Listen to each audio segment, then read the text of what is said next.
Hi, my name is Dimitri Malik and I work at 27 North as quality control. And I'm going to show you guys what to do when your water pump is not working. The water pump is located on the driver's side, conveniently placed under these cushions. I have removed these cushions for the purpose of this video. All you have to do is grab this latch, open this door, and the water pump is located right there. When you guys are going to be ready to use your water pump, you will fill up this freshwater tank and then you will push that button for the water pump, and the water pump will start working and it'll start pressurizing the system. And then when it does pressurize, the pump will stop and you'll be safe to use the sink and the water will be coming out.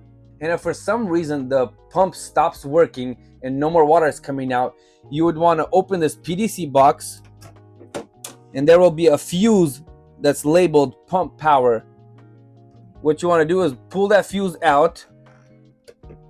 What you want to do after you pull your fuse out, you want to put it in the light, and if it's burnt, you can buy yourself another one off of Amazon or any hardware store that's around you. And you simply put the fuse back in and you're all ready to go and the pump should be working. Thank you guys so much for watching this video. If you guys have any more comments or concerns, please comment below and we will try to get back to you as soon as possible. My name is Dimitri Malik from 27 North.